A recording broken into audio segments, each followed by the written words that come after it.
Movie ఈ మధ్య release అయింది. వందల కోట్ల కలెక్షన్లతో బాక్స్ ఆఫీస్ ని షేక్ చేస్తుంది. హీరోలిద్దరూ యాక్టింగ్ తో ఇచ్చి పడేశారు.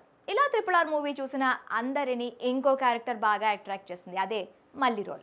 ఎన్టీఆర్ అలాగే చరణ్ తర్వాత ఈమె యాక్టింగ్ కి ఆడియన్స్ ఫుల్ ఫిదా అవుతున్నారు. దీంతో ఆమె ఎవరు ఏంటి అని సర్చ్ చేయడం మొదలు పెట్టేశారు. RRR మూవీ మొదలయ్యేదే మల్లి క్యారెక్టర్తో. కోయగూడానికి వచ్చిన బ్రిటిష్ దొరసాని మల్లి పాటకి ఫుల్ ఇంప్రెస్ అయిపోతుంది. మల్లి తల్లికి డబ్బులు ఇచ్చి తనతో పాటు తీసుకెళ్ళిపోతుంది. అక్కడి నుంచి స్టోరీ నడిపించే కీ మల్లి రోల్లో అద్భుతంగా యాక్ట్ చేసింది. ఈ child artist original name twinkle Sharma.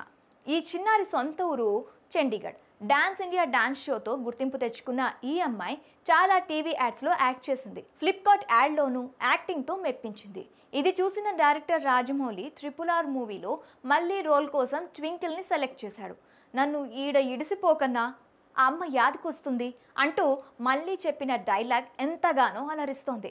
ఇలా RRR మూవీతో ఫేమ్ సొంతం చేసుకున్న ట్వింకిల్ శర్మ ఇంకొన్ని మూవీస్లో అప్పుడే యాక్ట్ చేసేందుకు రెడీ అయిపోయింది.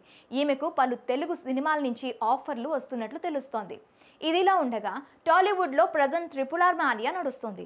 మూవీ రిలీజ్ అయి కొన్ని రోజులు అవుతున్నా సరే ఎక్కడా హైప్ తగ్గడం లేదు. అలా అని కలెక్షన్లు కూడా అస్సలు తగ్గట్లేదు.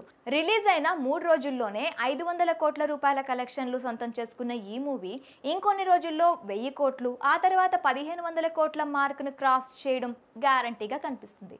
మరి RRR మూవీలో మళ్ళీ యాక్టింగ్ ఎంతమందికి నచ్చింది? మీ అభిప్రాయాన్ని కామెంట్స్ రూపంలో మాకు తెలపండి.